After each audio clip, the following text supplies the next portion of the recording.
Mientras se salen los niños, pueden abrir a Mateo capítulo 4. Y vamos a comenzar esta mañana leyendo nuestro texto, Mateo 4, comenzando en versículo 18.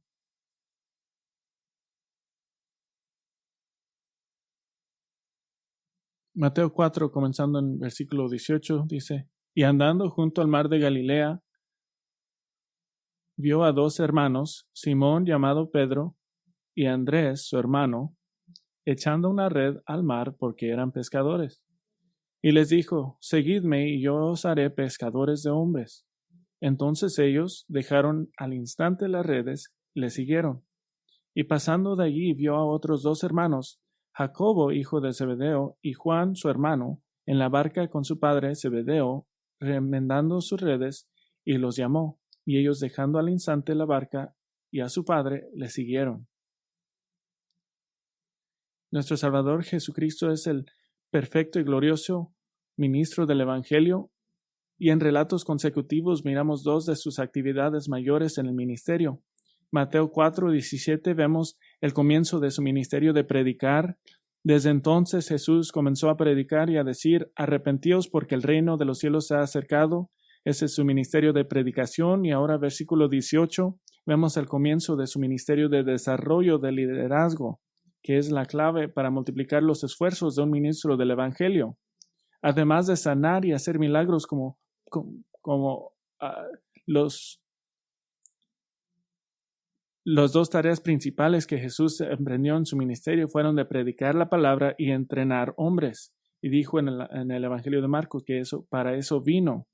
Y ahora hemos visto en Mateo 1, versículo 1 hasta el capítulo 4, 17, que el reino de los cielos se está acercando porque ha venido el Rey, y ahora ha comenzado el proceso de llenar los salones del cielo con ciudadanos del reino futuro. Eso ya ha comenzado. Jesús no solo está haciendo discípulos, sino está haciendo hacedores de discípulos. Vamos a usar el término discípulo mucho esta mañana, y como recordatorio, el término discípulo se usa más de 200 veces en el Nuevo Testamento y generalmente es alguien que aprende. Pero necesitamos distinguir tres usos diferentes del término discípulo en el Nuevo Testamento.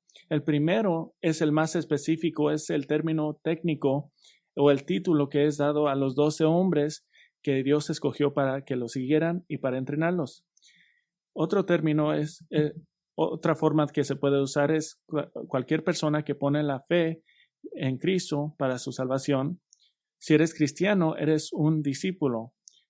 Pero el término más amplio es un término más general para cualquier persona temporalmente interesada en Jesús.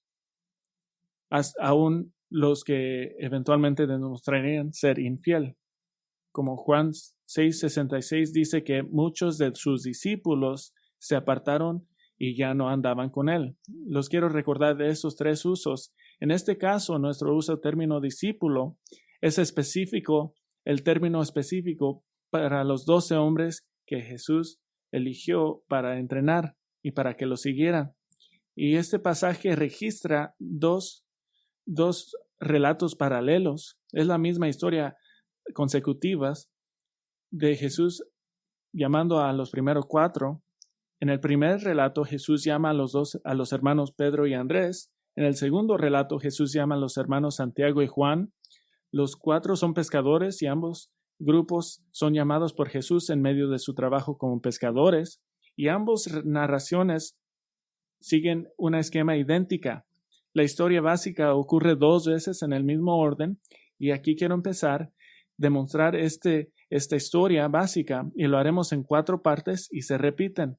Vamos a dividir esto y caminar por la historia. Es una historia tremenda, es el comienzo del discipulado del ministerio de Jesús. La primera parte es la apariencia de Cristo, la aparición de Jesús. 18. Y andando junto al mar de Galilea, vio a 2 hermanos, Simón llamando Pedro y Andrés su hermano, echando una red al mar porque eran pescadores. A lo largo de Mateo hasta ahora hemos sido abrumados vez tras vez por las pruebas de que el Rey de todos los reyes ha llegado, que Jesús es el Mesías prometido en el Antiguo Testamento, que Él es el profeta que vendría. Y esta historia ahora lo que hace es, empieza a impresionar al lector, esos son nosotros, la autoridad tremenda de este rey. La historia de llamar 4 discípulos hay un porte real para Cristo, una autoridad con la cual habla y manda a estos hombres. Jesús no solo vio a Simón, Pedro y Andrés al azar. Fue una cita divina en la que Jesús vino a propósito a donde estaban. Y conocemos a Simón más fácilmente por el apodo que le dio Jesús, Pedro, la roca. En el Evangelio de Mateo, el nombre Simón se usa mucho menos que Pedro. Es apropiado que Pedro fue alistado primero, porque fue el primero que llamó a Jesús y aparece de manera prominente a lo largo de Mateo y terminará como el líder entre iguales en los discípulos. Esa es la apariencia de Cristo, de Jesús. La segunda parte es la obra de los discípulos, la obra de los discípulos. Versículo 18 se asegura que sépanos nosotros que Pedro y Andrés eran pescadores y que ganaban la vida pescando en el mar de Galilea. Una nota geográfica es importante saber. El mar de Galilea es una referencia geográfica en el Nuevo Testamento y en el Antiguo Testamento. En el Antiguo Testamento tenía varios nombres, algunos que se conocían en el Nuevo Testamento, por ejemplo, el lago de Genesaret. El río Jordán fluye hacia el extremo norte del mar de Galilea y continúa desde la parte sur hasta el mar Muerto. El mar de Galilea es enorme. Es grande, 64 millas cuadradas, que es aproximadamente del mismo tamaño de la ciudad de Washington.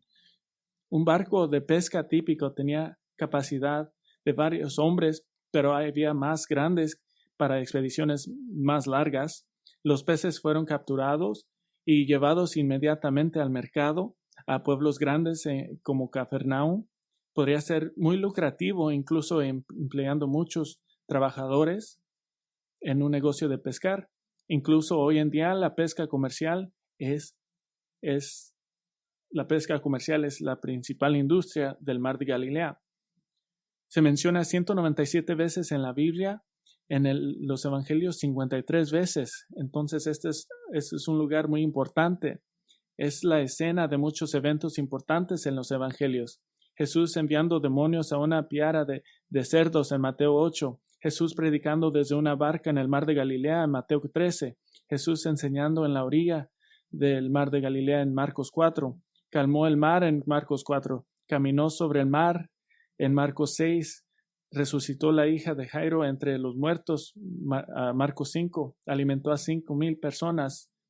La captura milagrosa de peces y la nueva puesta en servicio de Pedro en Juan 21. La curación de un endemoniado, Marcos 1, curación de la suegra de Pedro, Mateo 8, curación de un paralítico, Mateo 9, curación de siervo del centurión, Mateo 8. El mar de Galilea es una parte grande del ministerio de Jesús. Pero Pedro y Andrés no tenían ninguna idea de la importancia venidera de este mar. Simplemente era la tarea de echar una red en el mar. Las redes que usaban variaban en tamaño y forma y se podían lanzar desde la orilla o más eficientemente desde un bote. Pero todas las redes tenían algo en común y les digo esto por una razón que voy a explicar. Lo que tenían en común es que estaban lastradas con piedras alrededor del borde. Básicamente tiraban la red en el agua y la cerraban.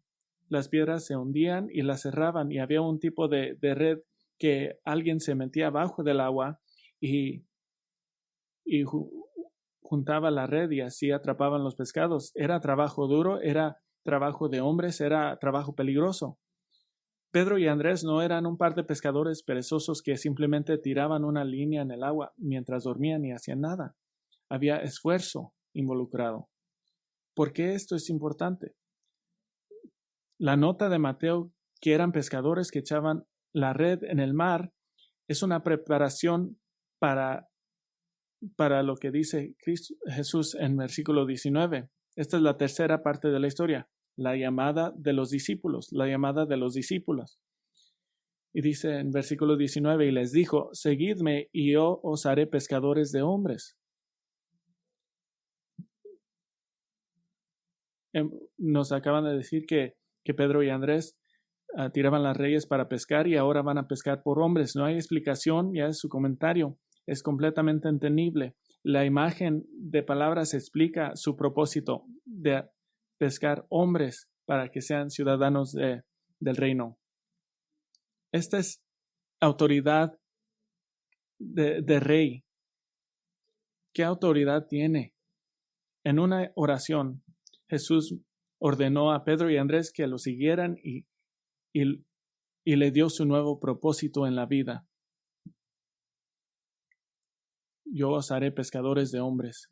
Pedro y Andrés iban a ser fundamentales para llevar a ciudadanos del reino a la fe en Cristo y poblar la tierra con creyentes en el Rey.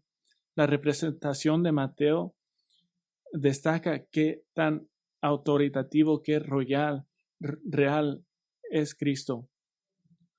Él tiene el porte del Rey, Él tiene la autoridad del Rey. Y por cierto, noten que Jesús ya está garantizando la salvación de muchos. La clara implicación de Pedro y Andrés de ser pescadores de hombres es que ellos serán captadores de hombres, que no pescarán en vano. Tenemos la semilla de la enseñanza del Nuevo Testamento, de la elección, que va a haber gente que va a ser elegida, que va a ser salvada. Y cuarta parte de la historia, la obediencia de los discípulos. La obediencia de los discípulos, versículo 20. Entonces ellos, dejando al instante las redes, le siguieron. Esa es la única forma que responden al rey, es inmediatamente. No dicen, déjeme pensarlo, o déjeme hacer esto o esto. El rey habla y hay obediencia instante. Dejaron sus redes, dejaron sus vidas, y el énfasis aquí es que dejaron todo. Y ahora se repite el breve resumen de Mateo sobre el llamado de los primeros discípulos. Una vez más, la primera parte de la historia, la aparición de Jesús, versículo 21. Y pasando de allí, vio a otros dos hermanos, Jacobo, hijo de Zebedeo, y Juan, su hermano, en la barca con su padre Zebedeo. ¿También son pescadores comerciales?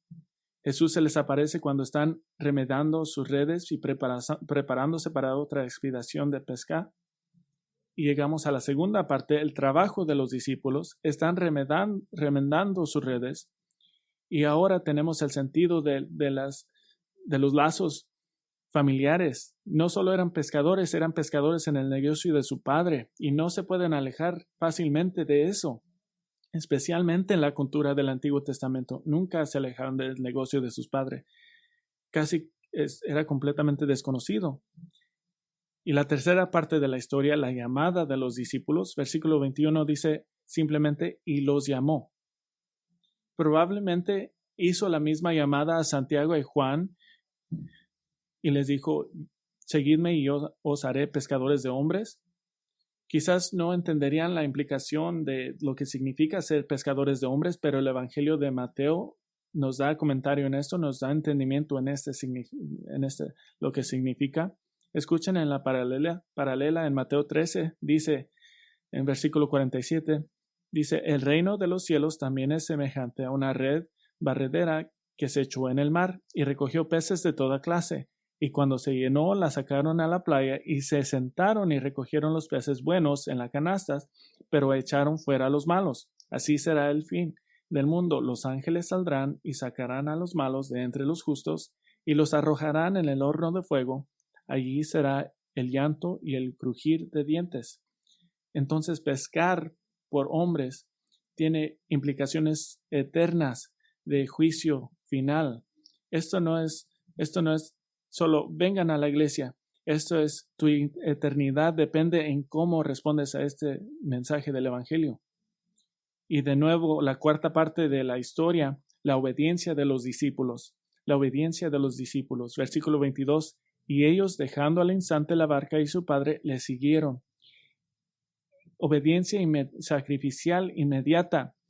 se alejaron de su familia, dejaron sus hogares, sus negocios, y ahora van a estar sin hogar, van a andar en el camino.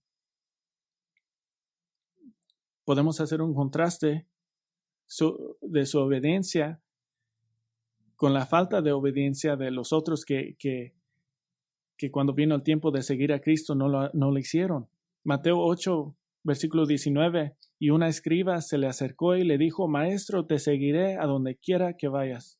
Y Jesús le dijo, las zorras tienen madrigueña y las aves del cielo nidos, pero el Hijo del Hombre no tiene donde recostar la cabeza. Dice, los que me están siguiendo no tienen hogar. ¿Estás dispuesto a hacer esto? En el caso de Santiago y Juan, también están dejando a su padre y su negocio. El negocio de la pesca de Zebedeo era bien conocido, incluso en Jerusalén. Se conocía hasta los oficiales altos. Si leen del Evangelio de Mateo, encuentran frecuentemente que después que siguiendo a Jesús crea tensión en la familia. Mateo 8:21, tensión con su padre.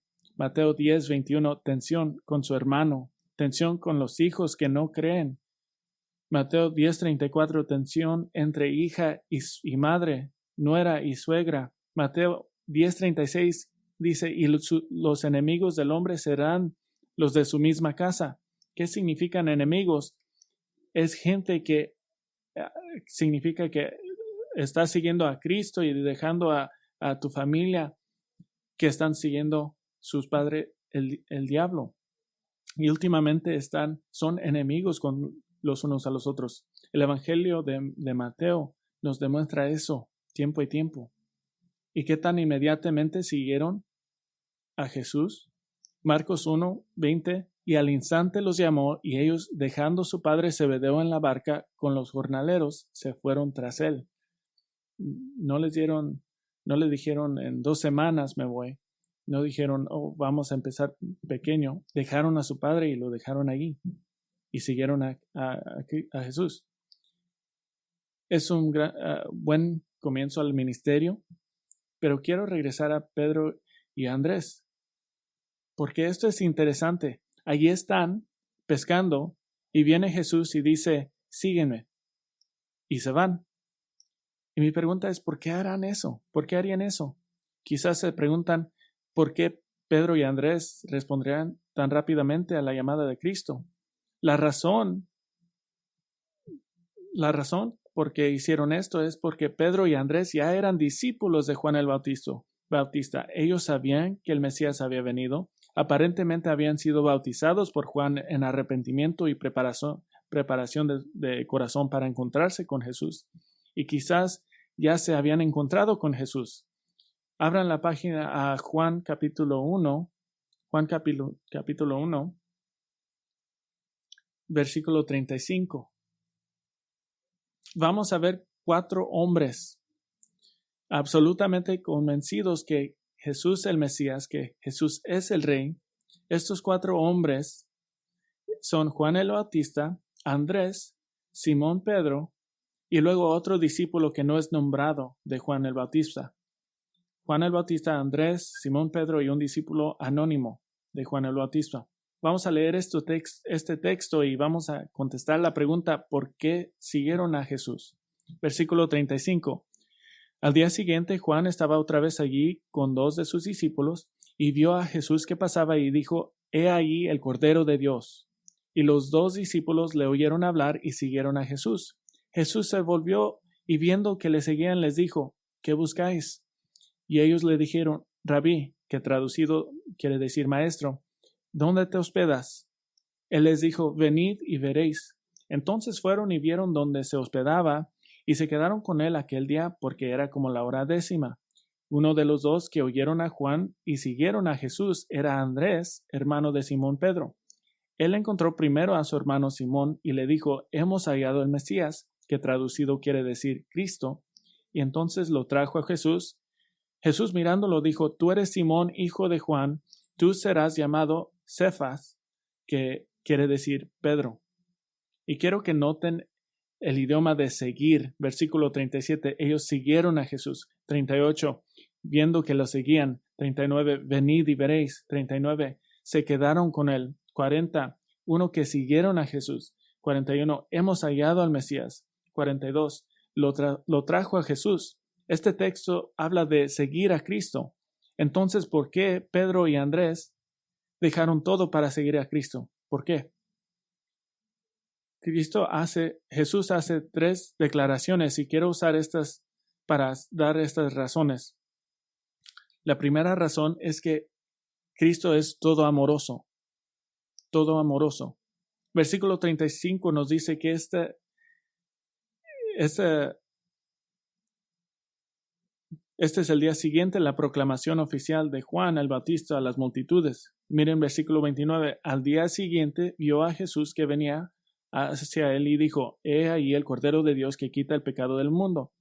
Y versículo 34. Y yo le he visto y he dado testimonio que este es el Hijo de Dios. Entonces ayer Juan presentó a Jesús, el Cordero de Dios, a Israel como nación, y hoy Juan presentó el Cordero de Dios a un par de israelitas, un par de sus discípulos. Significa que los ha bautizado, les ha enseñado del Cordero de Dios, que es el Rey, el Mesías. Y ahora esta escena es fácil de imaginar. Juan está de pie con 2 hombres y aquí viene Jesús.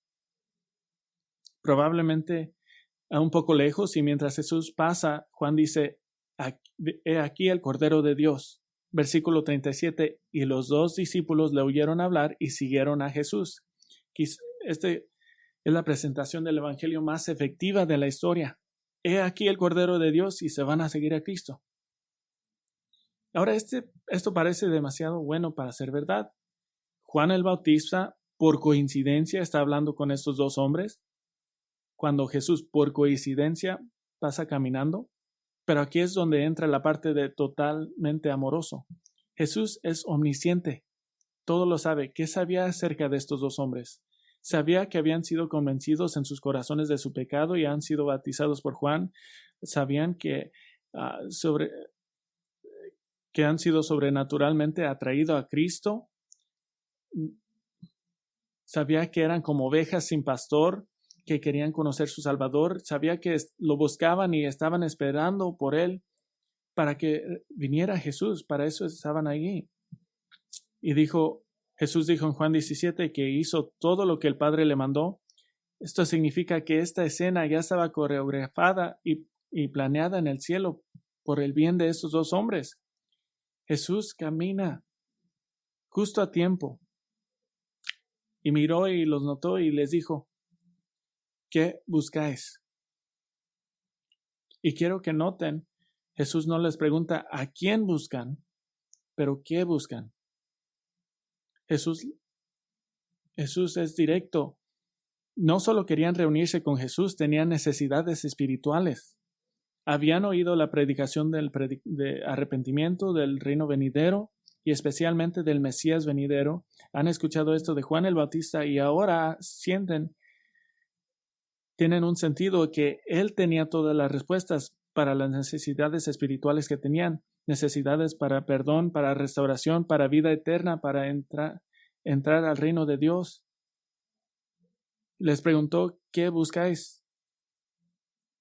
¿Y qué respuesta les podían haber dado? Podrían haber dicho, buscamos alivio de la opresión, del legalismo y estándares imposibles creados por hombre. Estamos buscando el Mesías, vida eterna, conocimiento en el reino de Dios, cómo entramos. Estamos buscando perdón de nuestros pecados. Estamos buscando compañerismo con el Dios de nuestros padres. Todas las respuestas que le podían haber dado y en vez de esto les respondió, ¿dónde te hospedas? No respondieron directamente la pregunta de Jesús. Responden con una pregunta, no en un sentido irrespetuoso. Más probable es que solo hayan dicho una respuesta tonta. Quizás han hablado con alguien y dicen una respuesta que no tiene sentido. Eso es lo que hicieron ellos. ¿Qué estás buscando? ¿Qué buscáis? ¿Qué podrían haber dicho? Miles de cosas gloriosas, pero ellos dijeron, ¿dónde te hospedas? Pero hay una inocencia y una belleza en su respuesta que realmente era una pregunta. Era tarde, a las 4 de la tarde, y están buscando un lugar donde hospedarse porque no están cerca a casa. Y le preguntan a Jesús, ¿dónde te hospedas? Quizás pueden tener tiempo con Él. Ellos querían estar donde Él estaba. Dios había coreografado cada momento de la vida de estos hombres a este momento. Antes de que subieran lo que iban a decir, se invitaron ellos mismos a estar con el Mesías, con el Rey. Y porque Dios ya había escogido abrirle el corazón, sus corazones a Cristo, se presenta Jesús justo a tiempo, porque Cristo siempre se presenta justo a tiempo a los que el Padre lo ha llamado. Y ahora miramos la segunda razón. No solo es todo amoroso, pero es todo dador. Versículo 39, Él les dijo, venid y veréis. Entonces fueron y vieron dónde se hospedaba y se quedaron con él aquel día porque ya era como la hora 10. Jesús juega con ellos un poco y tampoco responde su pregunta. Él había preguntado, ¿qué buscáis? Ellos respondieron, ¿dónde te hospedas? Y él responde indirectamente también, no dice, oh, ve 4 cuadras y gira a la izquierda y en el pozo y llega a ti 3 puertas. En lugar de esto, utiliza la cultura de su tiempo para hacer una triple invitación. Primero es una invitación para venir a comer con Cristo. ¿Cómo sabemos esto? Porque era tiempo de la comida principal del día, mientras cuando dijo, ven y veréis, esa es una invitación para comer. La segunda parte de la invitación era una invitación para quedarse con Cristo, para estar con Él. Si ellos estaban preguntando dónde se hospedaban, significa que no estaban cerca a su propia casa. Es una invitación para comer, es una invitación para quedarse y tercera parte es una invitación a la comunión con Jesús. La hospitalidad del cercano oriente dice que si te quedas conmigo, si comes conmigo, soy tu amigo, soy tu compañero. Cuando Jesús le preguntó, ¿qué buscáis? Ya sabía la respuesta. Estaban buscando una audiencia con el Cordero de Dios, el Mesías, que podría salvarlos. Y obtuvieron infinitamente más de lo que esperaban. Inmediatamente los invitó no solo para venir y veréis a dónde vivo, pero venid y veréis la verdad de la salvación en Cristo, porque Él da vida eterna. Y no sabemos dónde se alojaba Jesús, más probable en la casa de un amigo o benefactor, pero sí sabemos lo que habría sucedido. Jesús estaba actuando como un anfitrión de estos hombres, y cuando llegaron a la casa, lo más probable es que un sirviente les hubiera lavado el polvo de los pies o ofrecido para que se lavaran. Jesús les habría ofrecido un poco de aceite perfumado para sus cabezas. Jesús les habría dado a cada uno un beso de bienvenida en la mejilla, un acto normal en los tiempos de recibir un invitado en el hogar. A este tiempo el pan se estaría horneando y llenando la casa con la aroma terroso granulado. Después de que los hombres se limpiaran y fueran bien recibidos, pronto se pondría el sol y encenderían las lámparas, y a la luz de la lámpara del anochecer el pan junto con algunas aceitunas, uvas, tal vez incluso unos dátiles o pistachios. Y todos se reclinaban en una mesa y en una posición relajada y se acomodaban no solo para comer juntos, sino no hay Netflix, no hay televisión, solo se sentaban y platicaban y comían juntos por 2 o 3 y quizás 4 horas, dependiendo de qué tan interesante es la conversación. Esas eran las actividades de la noche. No sabemos exactamente lo que les dijo, pero sabemos que Dios les dio la palabra de vida y comenzaron a seguirlo como algunos que encontraron al Mesías y encontraron salvación del pecado. Y ahora no eran solamente físicamente siguiéndolos a donde se hospedaba, ahora espiritualmente los seguían y lo harían por el resto de sus vidas y hasta la eternidad. ¿Ven cómo Jesús es todo dador? Le preguntaron, ¿dónde te quedas? Y en cambio les dio su amistad, le dio su comunión, le dio las palabras de vida. Y con el tiempo llegarían a entender que la salvación no se trata solo de que Jesús sea tu amigo, Él debe ser tu salvador y tu sacrificio. Ellos ya entendían esto a algún nivel, porque Juan el Bautista le había dicho que era el Cordero del sacrificio de Dios, pero Jesús tenía un corazón que quería dar todo a estos hombres, cuánto anhelaba que ellos entraran en comunión con Él en el reino de Dios. Y un pequeño secreto aquí, estos hombres pensaban que ellos encontraron a Cristo. Cristo llegó justo a tiempo, Él los encontró a ellos. Él estaba en el momento que Dios dijo 1.000.000.000 de años antes. Cristo los salvó a ellos. ¿Por qué Pedro y Andrés seguirían a Cristo? Es todo amoroso, es todo dador, y tercera razón, es todopoderoso. Es todopoderoso. Y recuerde, los dos hombres con Jesús hasta este punto son Andrés y otro discípulo anónimo. Y es casi por seguro que el tercer hombre que había sido invitado a esta mesa, aquí está la tercera persona. Versículo 40. Uno de los dos que oyeron a Juan y siguieron a Jesús era Andrés, hermano de Simón Pedro. Él encontró primero a su hermano Simón y le dijo, hemos hallado el Mesías, que traducido quiere decir Cristo. Juan toma muchas molestias para identificar días específicos en esta secuencia de eventos en Juan 1, versículo 29, el día siguiente, 35, el próximo día, 43, el día siguiente. Entonces, es la misma noche, la misma tarde que Andrés y el discípulo anónimo son invitados al lugar donde se hospedaba Jesús. Es la misma noche.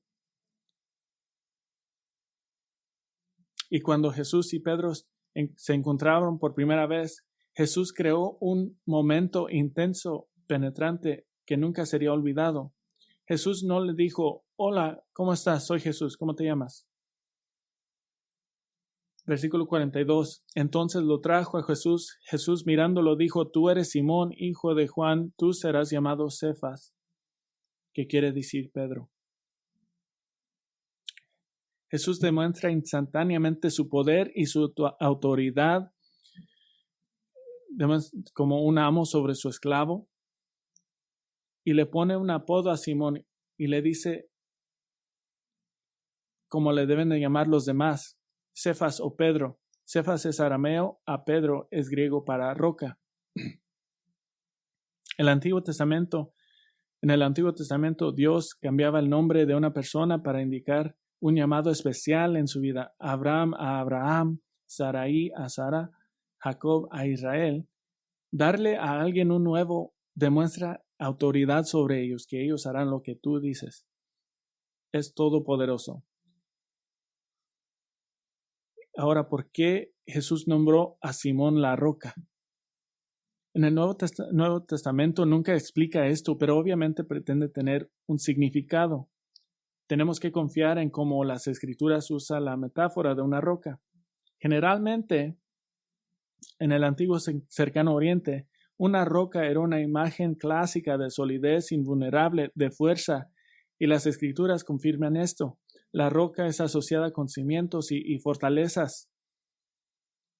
Pero la metáfora de roca en las Escrituras casi siempre es aplicado a Dios mismo, casi siempre. El rey David llamó a Dios su roca, en quien encuentra refugio en 2 Samuel 22. 16 salmos diferentes llaman a Dios una roca, roca y fortaleza 18, roca y redentor 19, roca y refugio 31, roca sobre la cual están puestos mis pies después de haber sido sacados del lodo cenagoso, roca que es más alta que yo, roca poderosa, Salmo 62, Salmo 89, roca de mi salvación. También se usa en el sentido de obstáculo al malhechor. Dios es una roca que hace caer a los rebeldes.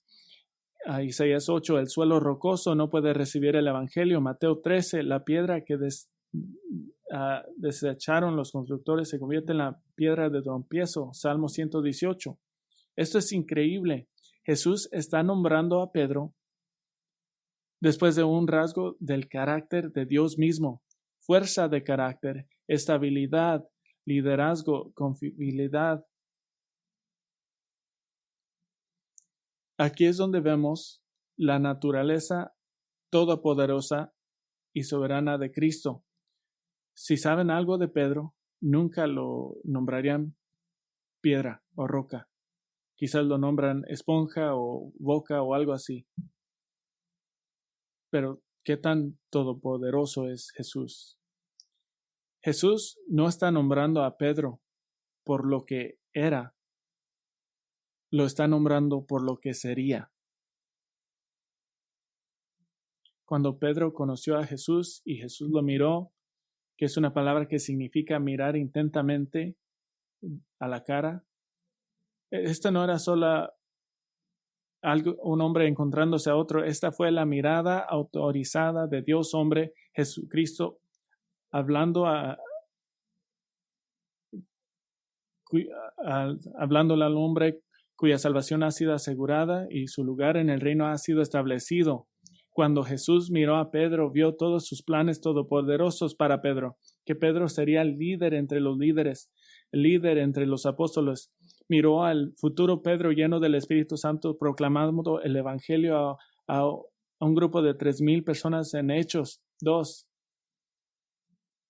Jesús vio al Pedro que tomaría la delantera con Juan al ir al templo y ser confrontado por un cojo que pedía dinero, y Pedro lo sanó con autoridad.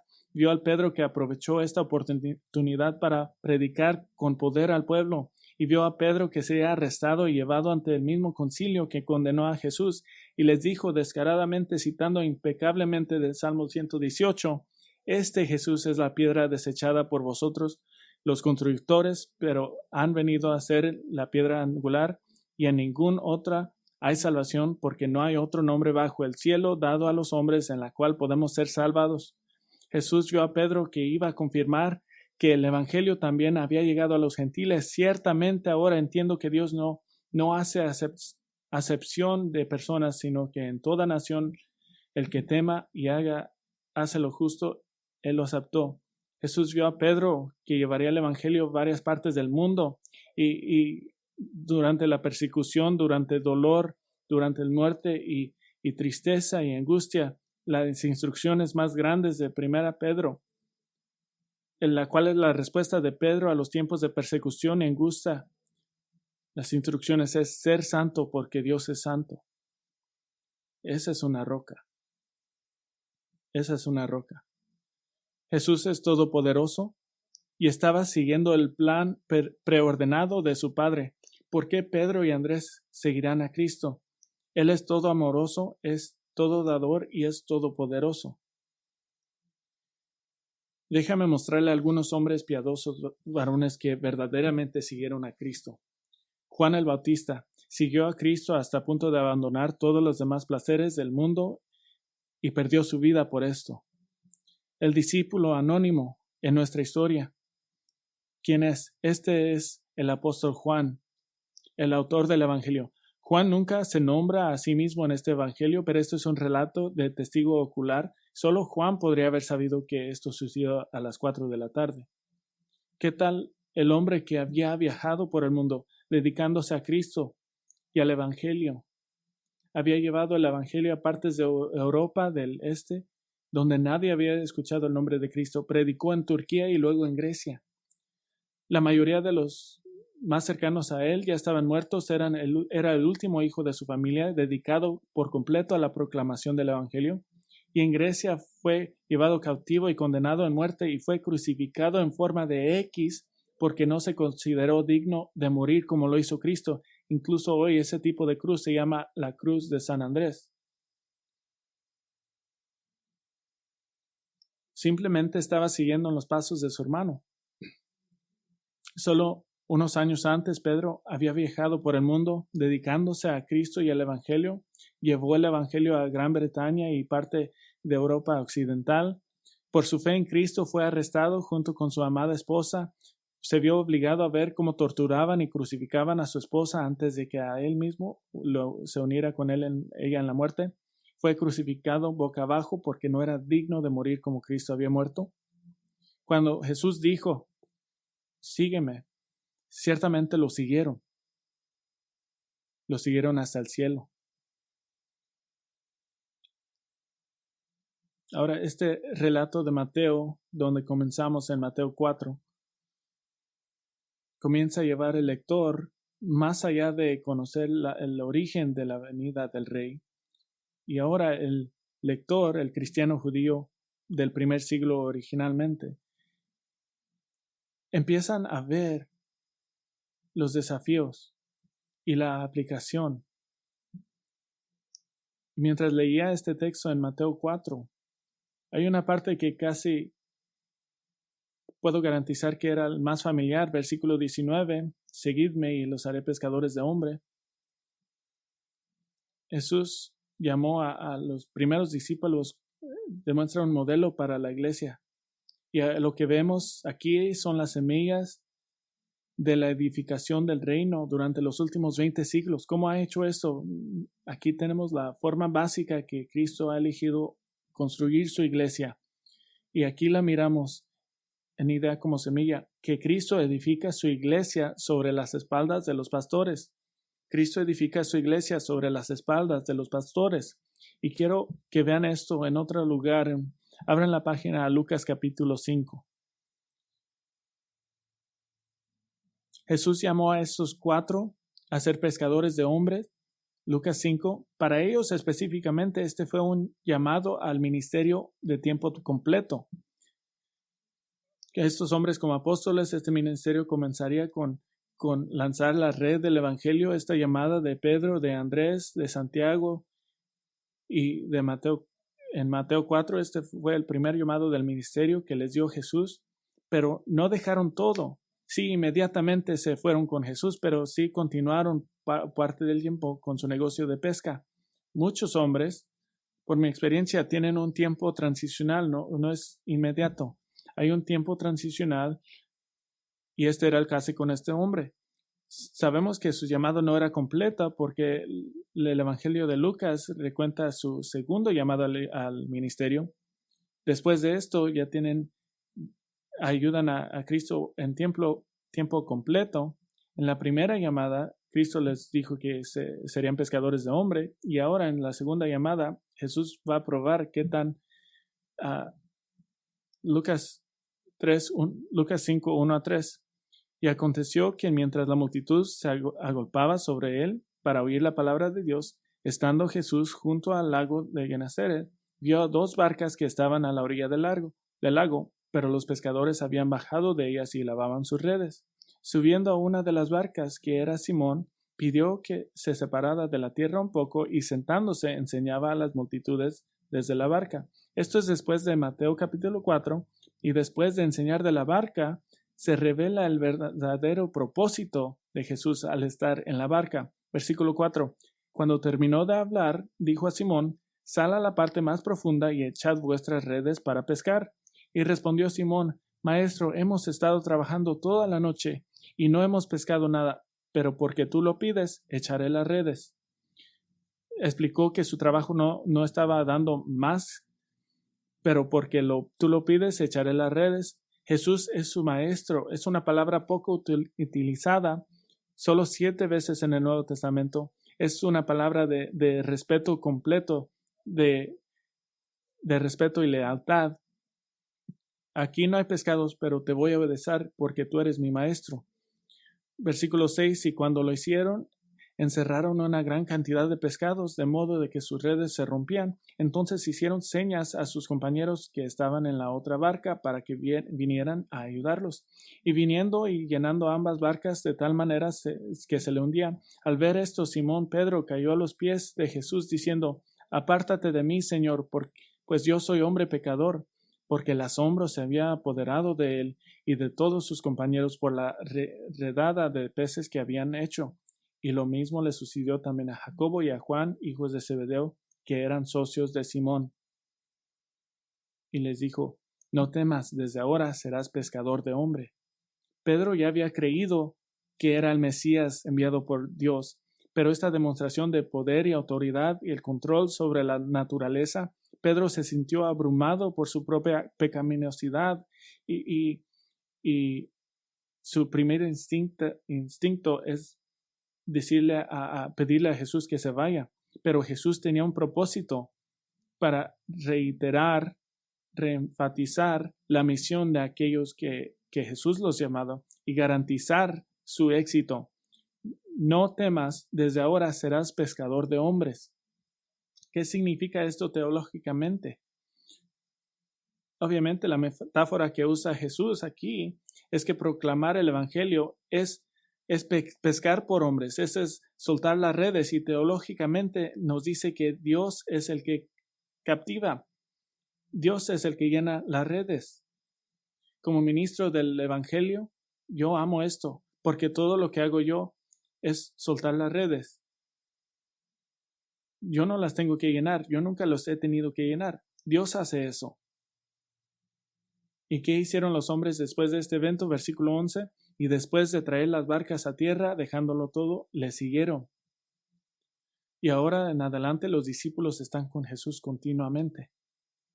Estos hombres, como innumerables miles, 2000 años después, que han sido llamados a ministerios a todo tiempo por el Evangelio, serán predicadores, serán los que avientan las redes, evangelistas.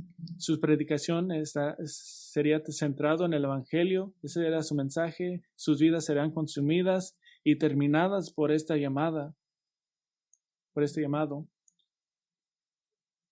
Para el anciano vocacional de la iglesia de Cristo, este no es un pasatiempo, es un estilo de vida que todo lo consume, incluyendo el desarrollo y crecimiento continuo en las calificaciones de un anciano, como se describe en 1 de Timoteo 3 y Tito 1.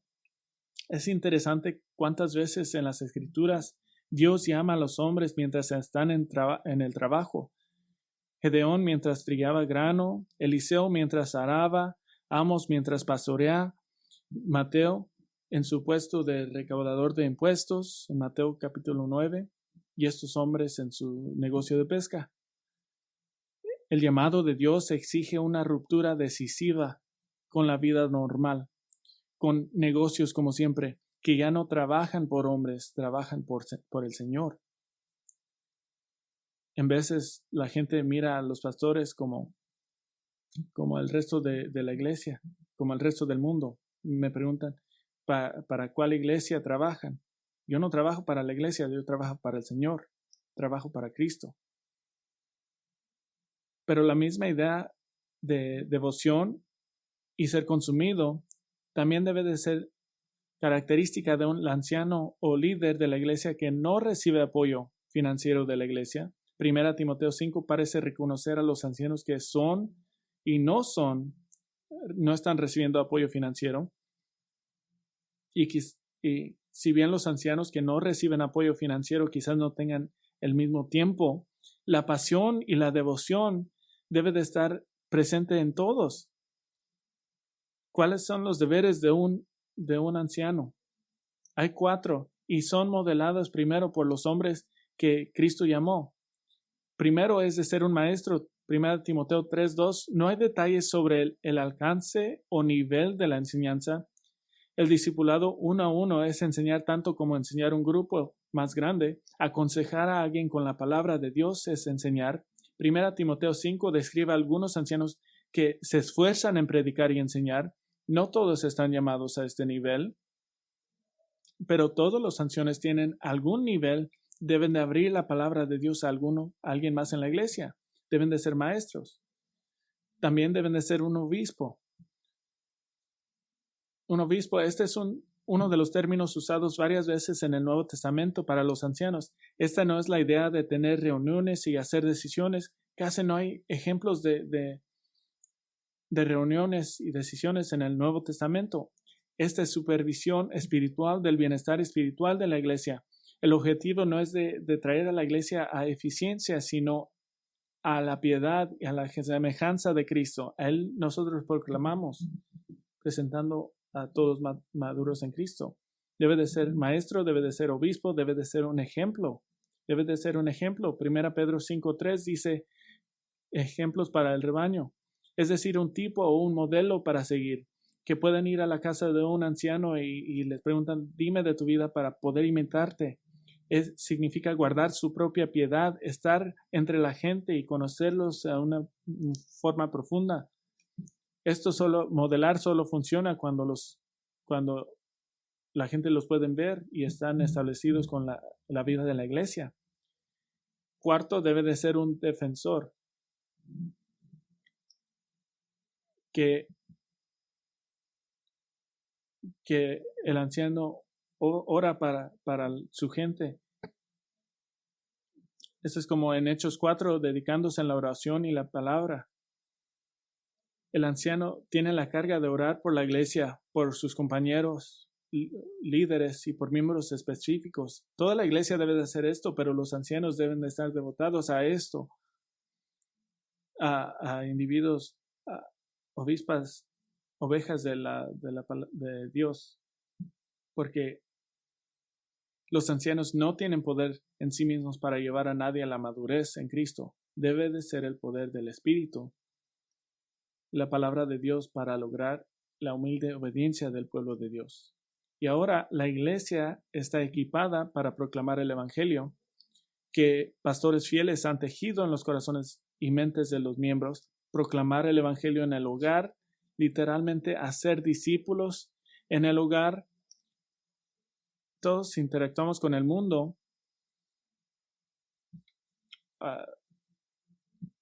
no para ver el trabajo como trabajo, sino como una misión para proclamar el Evangelio usando la iglesia. La iglesia es más fuerte como unidad. Una iglesia de 100 personas puede hacer más impacto que 100 individuos actuando solos. Somos un cuerpo con muchas partes. ¿Y qué dice el Evangelio? ¿Cómo lo llama? Es un llamado un llamado inmediato de ahora de dejar todo para seguir a Cristo. Cuando el rey llama, la única respuesta es de seguirlo y hacerlo rápido. Sé muchos de ustedes tienen parientes o amigos que no están en Cristo y tienen este sentido de urgencia, saben y conocen que están un accidente de carro o una enfermedad de la eternidad y tenemos esa urgencia y por eso oramos y por eso somos llamados. Conozco sus corazones, quieren ver a esas personas que no han sido salvados, tener una respuesta a la cruz, correr hacia Cristo porque el tiempo es ahora y los días son cortos y seguimos nos avanzamos, se avanzan a un tiempo de miseria eterna. Entonces, comenzó con Pedro y Andrés y continúa con ustedes y conmigo como cuerpo de la iglesia. No hay más propósito más alto, no hay un propósito más alto. Soy esposo y esposa, sí, pero el propósito es más alto. Mi oración es que sigamos en los pasos de Pedro y Andrés y Jacobo y Juan y que seamos pescadores de hombres y que tengamos tiempo efectivo por el bien de Cristo. Padre, estamos humildes por saber que la misión nunca ha cambiado. Tenemos un entendimiento claro que tu propósito por llamar a Pedro y a Andrés es igual que el propósito de llamarnos a nosotros para ser pescadores de hombres. Esta es nuestra oración como iglesia para todos los que conocemos y como cuerpo de iglesia que seamos los que somos pescadores de hombres. Señor, en el año 2023 oramos una gran pesca. Oramos por redes llenas. Oramos que muchos sean, como habló Jesús, los buenos peces que son traídos al reino. Y oramos que hagas esto por el bien de Cristo. Oramos. Amén.